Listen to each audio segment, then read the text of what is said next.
Good afternoon and welcome to the Midday News. Here's what we have in the bulletin. JLP General Secretary responds to opposition threat of legal action over further delays of local government election. FLA workers continue industrial action. And later in sports, Jamaican scores half-century as Windies lead in test versus Australia. Thank you for joining us. I'm Shamela Pullen. Here are the details. Employees at the Firearm Licensing Authority, FLA, have vowed to remain off the job until they hear from the government over their compensation packages. Staff members walked off the job Tuesday to protest a proposed compensation package by the government. A release from the FLA states that after months of negotiations, the Finance Ministry has stated there will be no change in salaries for the staff. The workers are not happy about the response. They're seeking the intervention of the government at the highest level. A member of the Jamaica Fire Brigade has officially been charged with the murder of his mother-in-law. 40-year-old Dwayne Simpson of Charlton Mountain, Claremont St. Anne, was yesterday charged with murder. He was arrested last week in connection with the murder of 63-year-old Maxine Parkinson of Archer Hill District, Claremont. Miss Parkinson's body was found in bushes on January 10, days with chop wounds, days after she was reported missing. Investigators say a machete believed to be the murder weapon was found in Simpson's vehicle. General Secretary for the Jamaica Labour Party, Dr. Horace Chang, has responded to his People's National Party counterpart, Dr. Dayton Campbell. This is in regards to a comment about the opposition's intent to challenge the government if the parish council election is not held in February. Karen Simpson reports. The last time the local government election was held was in 2016. Since then, it has been postponed multiple times, with the opposition threatening to take the government to court if there are any further delays. However, Jamaica Labour Party General Secretary Dr. Horace Chang contends that the opposition's comment is aimed at stirring public doubt in the JLP. Dr. Campbell is trying to sow uncertainty and a little bit of mischief in the process by, directing intrigue away from his own party's challenges, which are real and deep. And as I said, they have not successfully united their factions across the island, and the people are aware of it. I will have to get on the radio and to call names in order to create, extract that division. And the population too, I said, the material voting population, which sensitive to those things, you don't have to get into a cast to extract that. So Mr. Campbell made these comments, I said, to direct away from his party's intrigue. The election must be held by the end of February, and already both political parties have intensified campaigning in the various divisions. Dr. Chang maintains there won't be any more delays. The law indicates a certain date that we should operate in, and I know the Prime Minister, I will get a clear indication when, but I know the Prime Minister will have a discussion with the Minister of Local Government and set a date within time frame that have been set by law. We ask for the initial postponement, and we will decide and move forward in the time frame. Does it not clear we won't see another postponement? I said the Prime Minister has not so indicated, and therefore we proceed as the law indicates. And I just want to be clear, Dr. Chang, we won't see another postponement, and the election will be held before February 28th. The Prime Minister and the Minister of Local Government indicate the date to you very soon. And it will be before February 28th? Well, it could be until the 28th. Dr. Chang was responding to Morning Agenda host Sanjay Lewis on Power 106 FM this morning. Carrie Simpson for TVJ News. The race is on for control of the St. Mary Municipal Corporation. It's one that the People's National Party, PNP, wants to regain control of. But JLP councillors are adamant that they deserve another term because they have been doing the work. O'Shane Masters reports. As it stands, the St. Mary Municipal Corporation is made up of 9 JLP councillors and 2 PNP councillors. But in divisions like Boscobel, the PNP's councillor caretaker Fitzroy Wilson is hoping for a seat at the municipal corporation. And he believes his chances are good, arguing that the current councillor hasn't been performing. He says a number of the initiatives which he started before the 2016 election to include drainage work have not been completed. There are a lot of unfinished projects that was on the table.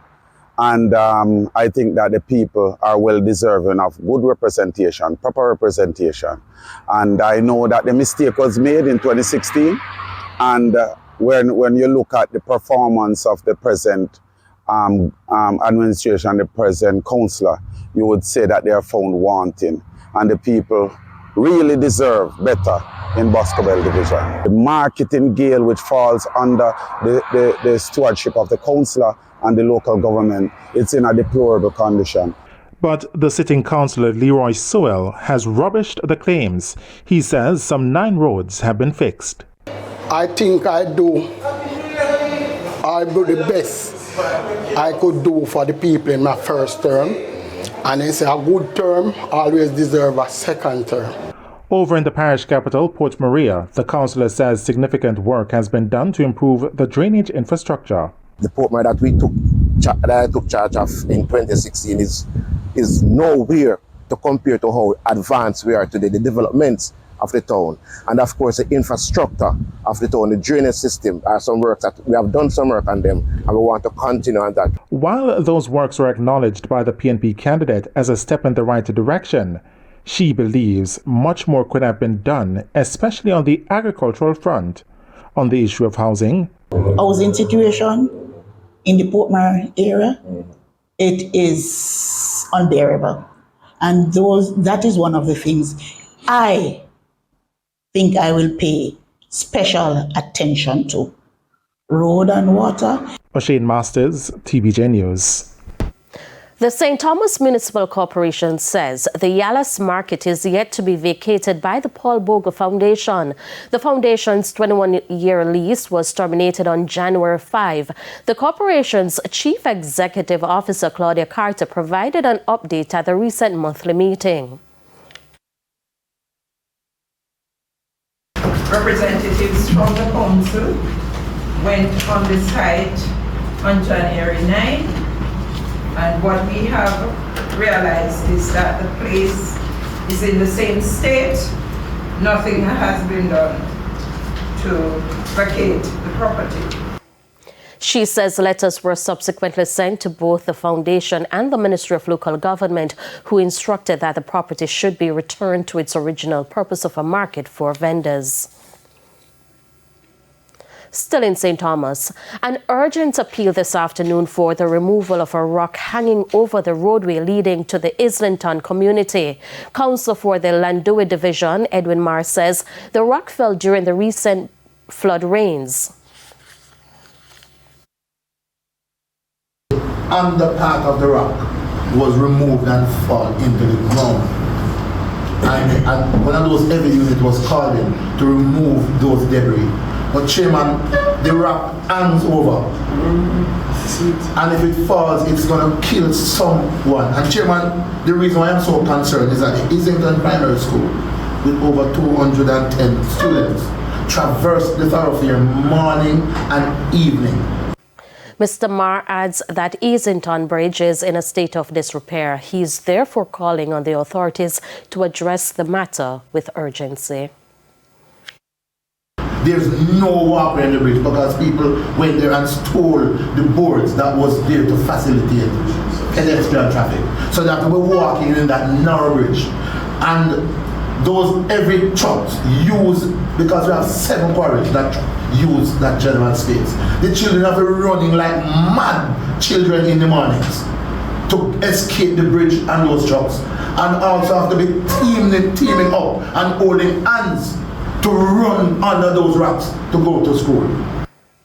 Our news center contacted the NWA and was advised that the issue was not brought to the attention of the agency.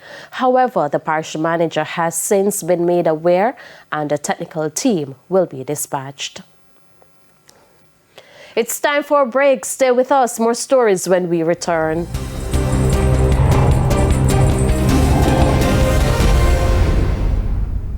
Welcome back to the Midday News. The St. Anne Health Department says persons can now access COVID-19 vaccines at most of its its health centers. This amid concerns about the availability of the drug, especially for people wanting to travel. But speaking at the St. Anne Municipal Corporation's monthly meeting, Medical Officer of Health Dr. Tamika Henry says they now have the Pfizer vaccine in their possession. And I just want to share with you the schedule that we'll be utilizing going forward. So at the Alexandria Community Hospital, we will be offering the vaccine Tuesdays, 9 a.m. to midday. At the Brownstown Health Center, Thursdays, 10 a.m. to 2 p.m.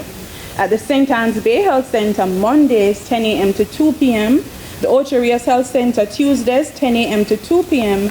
The Claremont Center of Excellence, Mondays and Wednesdays, 9 a.m. to midday. And we also have the flu vaccine as well at the facilities that I would have mentioned. It's now time for the Business Minute. Fewer businesses thought it was good time to invest during the fourth quarter last year. The latest Business Confidence Survey suggests that more local businesses were reluctant to spend in the last 3 months of the year.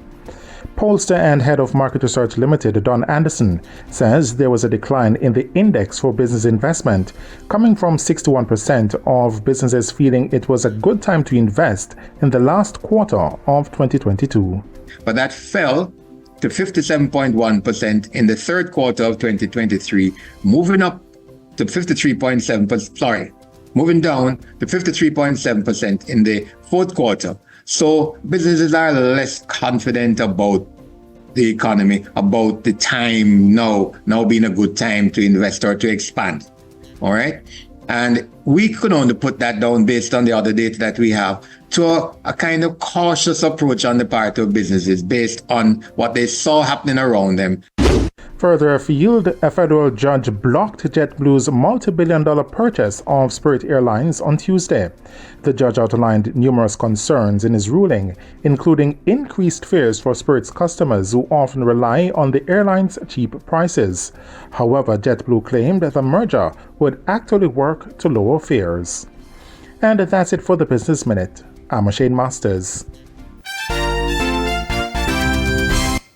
And here's a preview of what's coming up in this evening's Health Report.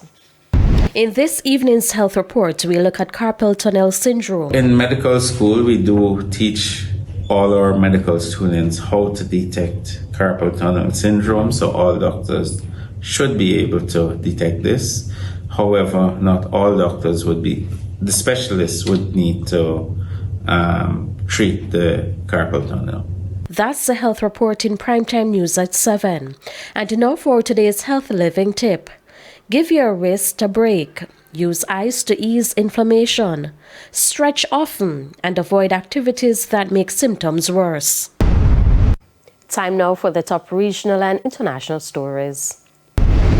In the region, Trinidad and Tobago's opposition leader Kamla Persad Bissesa is in support of calls for a state of emergency SOE to tackle the scourge of crime in the country. She says the government has tried several other measures to combat crime which have failed. She believes the SOE is the next logical move. On the international scene, North Korean leader Kim Jong-un says his country will no longer pursue reconciliation with South Korea. Kim has called for rewriting the North's constitution to eliminate the idea of shared statehood between the war-divided countries. The historic step to discard a decades-long pursuit of a peaceful unification comes amid heightened tensions. And China reported a record low birth rate in 2023 as its population shrank for the second year in a row. The trend marked the deepening of a demographic challenge set to have significant implications on the world's second largest economy. The country recorded 6.39 births per 1,000 people, down from 6.77 a year earlier. And those were the top regional and international stories. I'm Amoy Harriet. We head to a quick break. When we come back, we'll have your midday sports report with Spencer Darlington.